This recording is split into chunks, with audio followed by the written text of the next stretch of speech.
সম্পূর্ণভাবে সমর্থন জানাতে আপনার অনুমতিতে আমি এখানে ধর্ষণের সর্বোচ্চ শাস্তি মৃত্যুদণ্ডের বিধান রেখে ভারতের পশ্চিমবঙ্গে বিল পাশে একদিন আগেই বিধানসভায় অভূতপূর্ব একাত্মতা দেখায় রাজ্যের ক্ষমতাসীন তৃণমূল কংগ্রেস আর বিরোধী বিজেপি সহ সব দল। কিন্তু ন্যায় বিচারের দাবিতে নাগরিক আন্দোলনে রাজনীতির অনুপ্রবেশ ঠেকাতে দৃঢ় প্রতিজ্ঞ আন্দোলনকারীরা। আনন্দবাজারের প্রতিবেদনে বলা হয়, ৯ আগস্টের ঘটনার পর নারীদের রাত দখল থেকে শুরু করে মাসব্যাপী বিভিন্ন প্রতিবাদ কর্মসূচিতে পশ্চিমবঙ্গের বিভিন্ন রাজনৈতিক দলের পরিচিত মুখেরা ছিলেন পেছনের সারিতে। সামনে এসে পড়লেও অরাজনৈতিক মোড়কে থাকতে বাধ্য হন তারা। আন্দোলনের এ পর্যায়ে তৃণমূল, বিজেপি, কংগ্রেস থেকে শুরু করে বাম ও অন্যান্য দলগুলোর নেতাদের ফিরিয়ে দিচ্ছেন নিহত চিকিৎসকের সহকর্মী, এমনকি সাধারণ বিক্ষোভকারীরাও। রাজনীতিবিদদের হাত থেকে এক ফোঁটা পানি পানেও রাজি নন রাতভর ধর্নারত চিকিৎসকরা। आज जो हमारा पुलिस कमिश्नर है उनको यहाँ पर आना होगा इधर और हमें जाना देना होगा।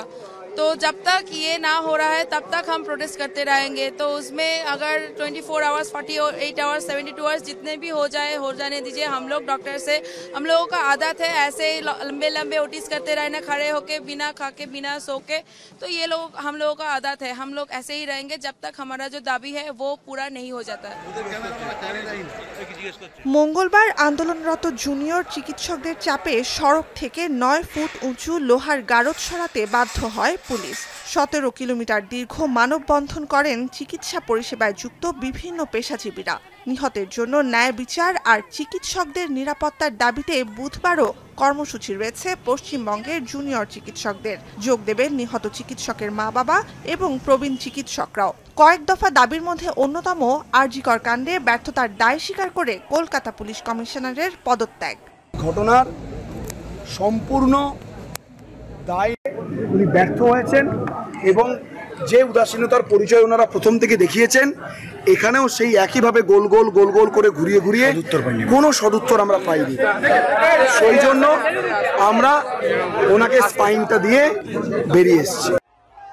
এদিকে ধর্ষণ, হত্যাকাণ্ড এবং আন্দোলনকারীদের ওপর হামলার ঘটনায় মূল সন্দেহভাজন কলকাতার আরজিকর হাসপাতালের সাবেক অধ্যক্ষ সন্দীপ ঘোষকে সাময়িক বরখাস্ত করেছে পশ্চিমবঙ্গ স্বাস্থ্য বিভাগ।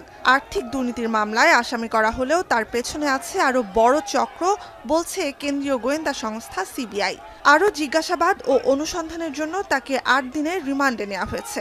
সিবিআই এর কাছেও আমাদের এটা আশা থাকবে যত তাড়াতাড়ি হচ্ছে তারা এই তদন্ত প্রক্রিয়াটা শেষ করবে, কারণ অলরেডি অনেক দিন অতিক্রান্ত হয়েছে। আমরা অনেকেই এর জন্য পথে নেমে আছি, অনেকে নিজেদের মতো প্রতিবাদ চালিয়ে আছে। সাধারণ মানুষ যেন তাদের পরিষেবা থেকে ব্যাহত না হয় তার জন্য সবাই নিজেদের মতো চেষ্টা চালিয়ে যাচ্ছে এবং আমাদের ওই জন্য আশা থাকবে যত তাড়াতাড়ি যেন এটা সুবিচার সবাই পায়। সিবিআই সূত্রে দাবি, আরজিকর ধর্ষণ হত্যাকাণ্ডের পরপরই একটি বিদেশি সিম থেকে সন্দীপ সহ হাসপাতালের কর্তা ব্যক্তিদের কাছে বেশ কয়েকবার ফোন করা হয়। দিনভর কথাও চলে।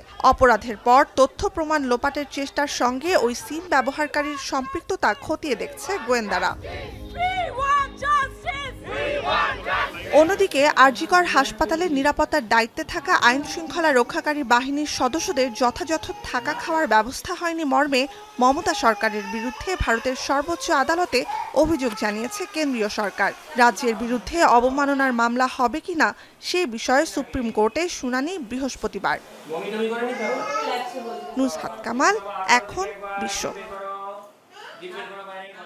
২৫০টিরও বেশি ডিজাইন অপশন নিয়ে ওয়ালটন স্মার্ট ফ্রিজ, বোঝে আপনার প্রয়োজন।